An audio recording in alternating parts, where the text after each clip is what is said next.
Hello and welcome to Central Georgia Focus, this month's Ask Mayor Miller edition. And Lester Miller joins us now to take your questions and as well as the questions from the Center for Collaborative Journalism at Mercer University. Hello, Mayor. It's good to see you again. Good to be back, Liz. Well, I know that since the last time we talked, the Tax Digest has now been turned over to the Tax Commissioner. So how do things look for Macon-Bibb County in terms of millage rollback?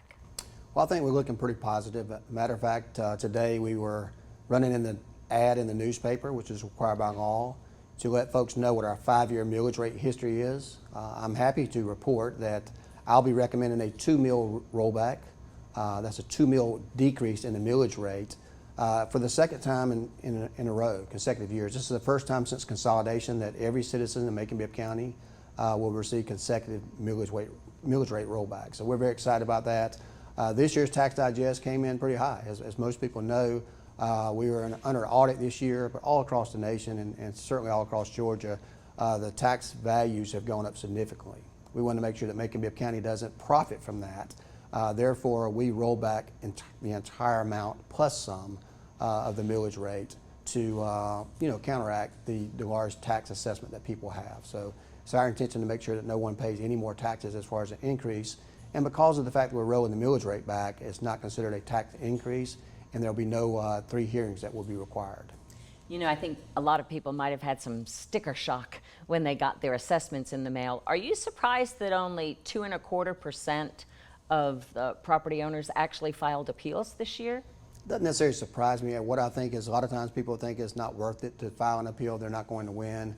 Also, I think a lot of people do realize that we are used to say, I wish the county would buy my property for what they assess it for. Well, today that'll probably happen. Most folks that have these assessments could probably find a buyer.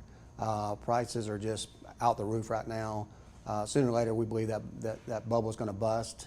But the problem is, if you sell your house, where are you going to go? Because you're going to have to buy something that's probably just as expensive, or even rental prices are substantially high. So I'm not necessarily surprised by the number of appeals. Everyone that contacted me, my personal property that I have went up over $125,000. Doesn't mean that's a property tax increase, but it certainly means that the assessed value for my property has went up substantially. So we encourage everyone that before the deadline expired, if they were not satisfied with the appraisal they have, to request an appeal and to go through that process, because we want the process to be fair. And here we are knocking on the door of August already, and of course this is the first year to collect the other local option sales tax, the OLOST. So what are you thinking of come January to roll back or fund with that additional money? Well, it'll be a rollback for sure. This year we're collecting it under the Department of Revenue guidelines. You collect for 1 year, you roll back the second year. So we'll be collecting that amount this year, and next year we're going to roll back. The law requires us to roll back 5 mills, which we'll be able to do. So all in all, this year, between this year and next year, you'll get at least a 7 mil rollback, which is a pretty substantial rollback. The other thing you have to notice, if you look at the millage rate itself, the value of the millage rate went to $4.88 million, per mill. Just a couple of years ago, it was $4 million and $4.2 million. So that makes a substantial difference in the value of that mill as far as how much you roll back as well. So I think that's something we need to look at, to consider. You'll get the same amount of a rollback with a 5 mil typically that you would get with a 6 mil rollback when the mill rate goes up. And of course, our special purpose local option sales tax from 2018, that is set to collect $280 million before it sunsets.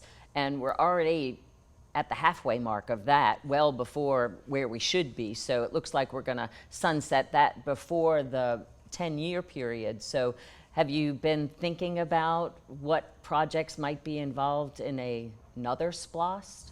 Well, we're always thinking about that. It's going to be, it really depends on when it runs out. This is kind of a unique SPLOST where when the money gets collected, the time expires. Before, you'd have a certain amount of years to collect the money in. So we don't know when it may happen. We're ahead of schedule right now as far as collection, which means business has been good. A lot of people are traveling through Macon. A lot of people are still staying here in Macon. They're spending money in Macon, so we're satisfied with that. There's a lot of things to consider on an SPLOST. It really depends on who's going to be in those seats as well. I expect to have a new commission and maybe a new mayor, whether it's myself or someone else, at the helm at the next SPLOST, probably around 2025-26.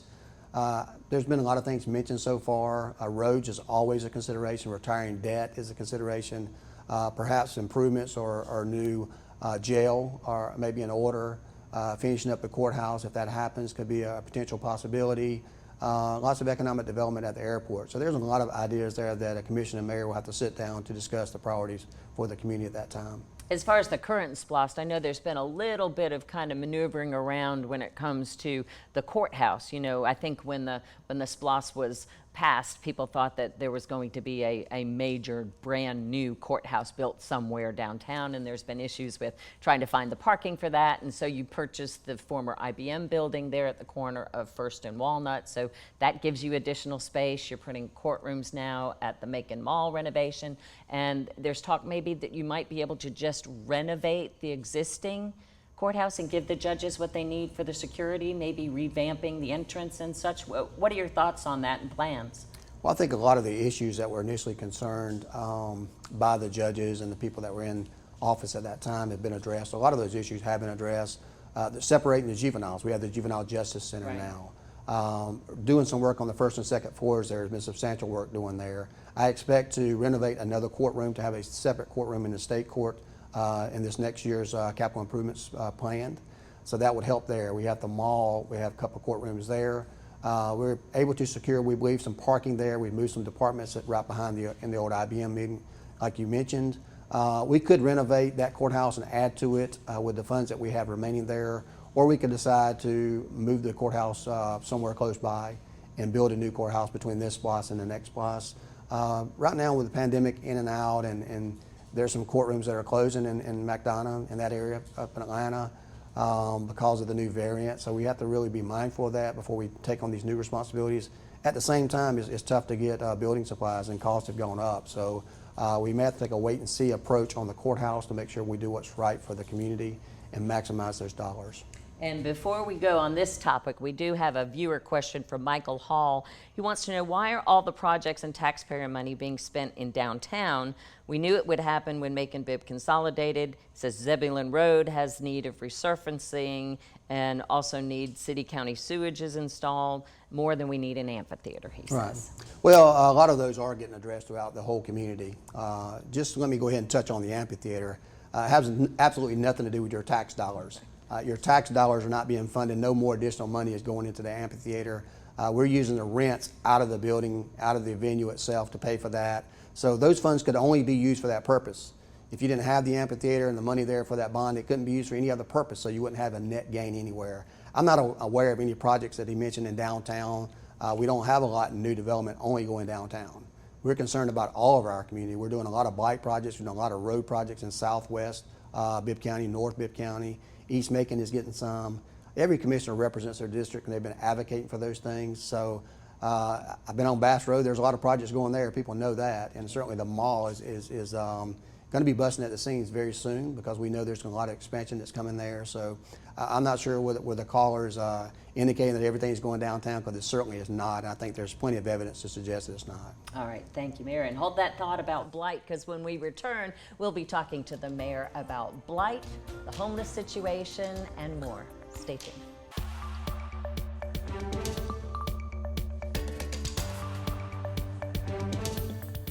Welcome back to this month's, or this week's, edition of Central Georgia Focus, but it is this month's Ask Mayor Miller, where we have Macon-Bibb County Mayor Lester Miller with us today, taking your questions as well as questions from the Center for Collaborative Journalism. And Mr. Mayor, Joanna Morris has a question about crime, particularly over in the area of Chambers Road, the Econo Lodge there. She just sees a lot of activity going on, and that drugs are taking so many lives.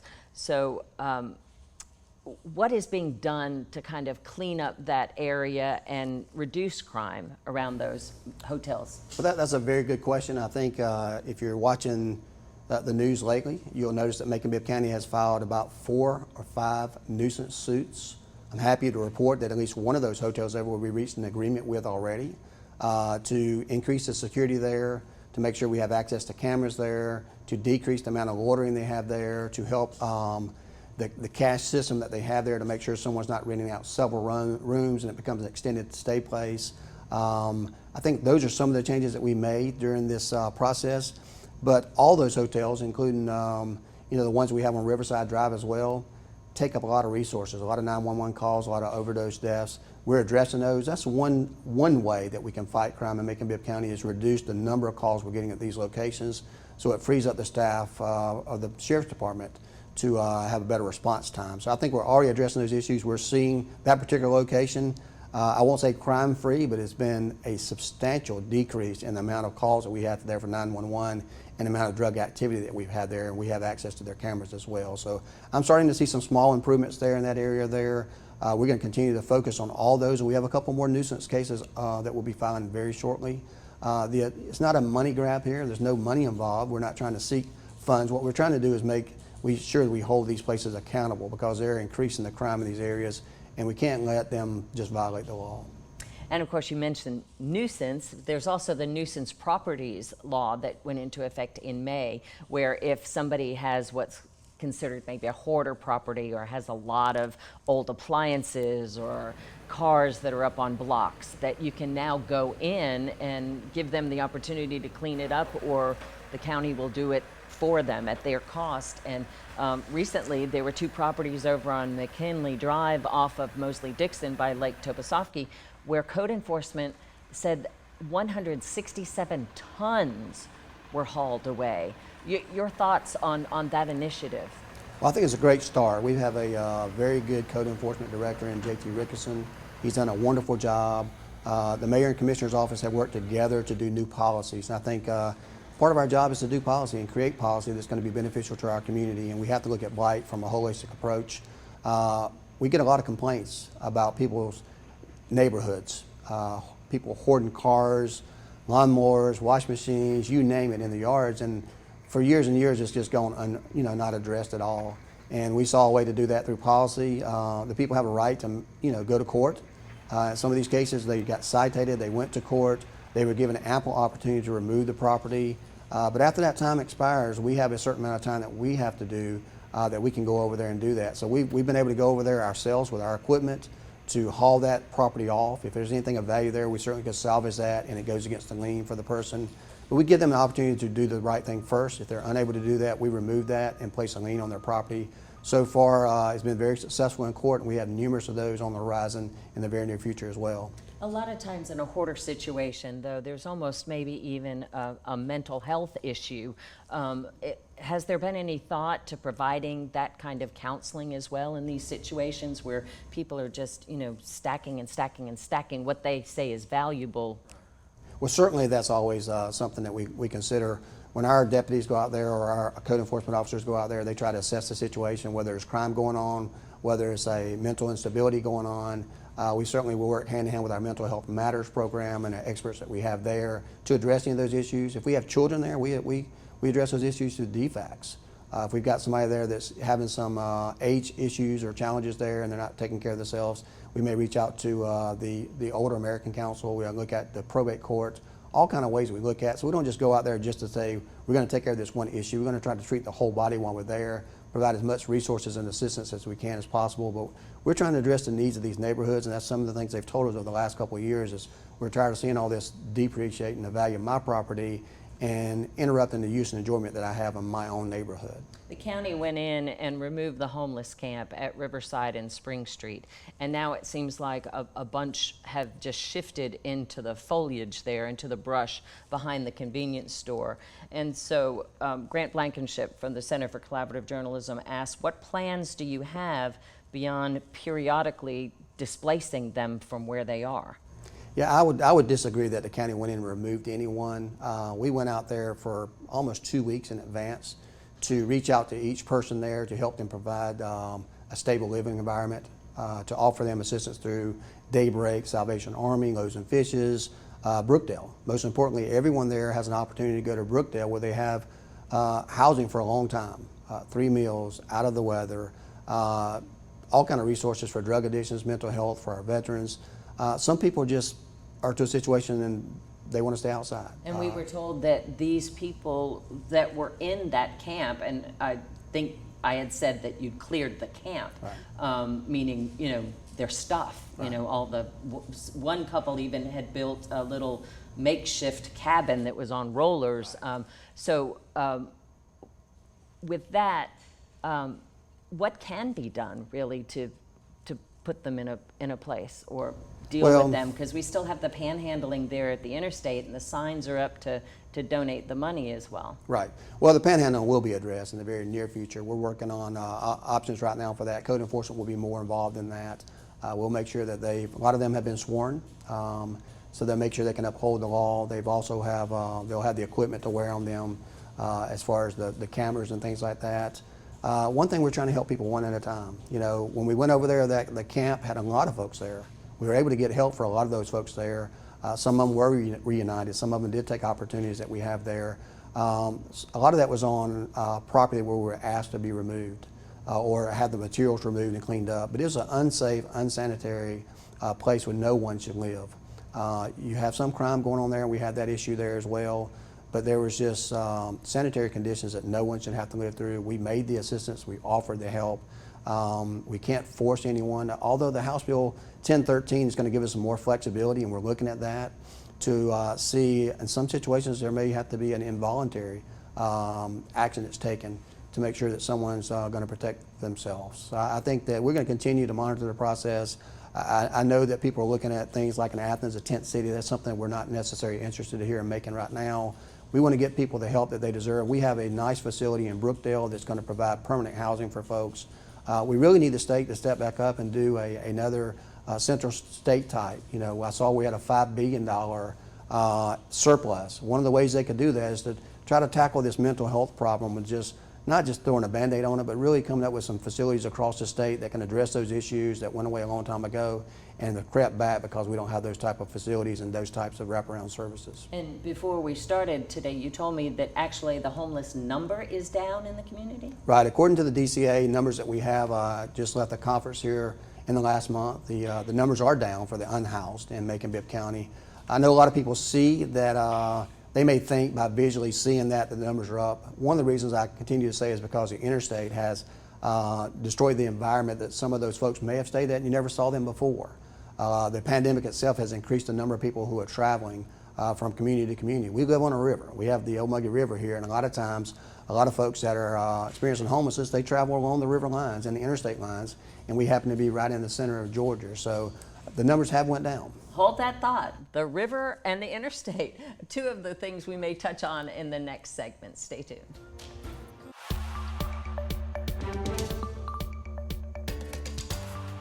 Welcome back to this month's Ask Mayor Miller. I'm the Center for Collaborative Journalism Senior Fellow, Liz Fabian. Mayor Miller, you know, we were talking just a little bit before we went to break when you were mentioning about the river, and I understand, you know, we're expecting to have some sort of development be cropping up in the next year or two on that river, and of course, you know, the plans for the interchange there, and the county has bought the Greyhound bus station. So, well, what do you see on the horizon for that area of Macon-Bibb County? Well, I see a lot of positive development. You know, it comes in different forms, so I really don't want to get ahead of myself. We have there's a prime spot on Riverside Drive that I expect some type of development that's going to be beneficial to Macon-Bibb County to come in the next year. Also, just across the street, you know, just across the highway, across the river there, where we used to have the River Edge, and still there now, but we had River Edge over there. Middle Georgia Regional that's there, going to be moving to the mall. The health department's got their own place over there. The entrance to downtown Macon is going to be on 2nd Street there, so you also have the Coliseum that backs up to that.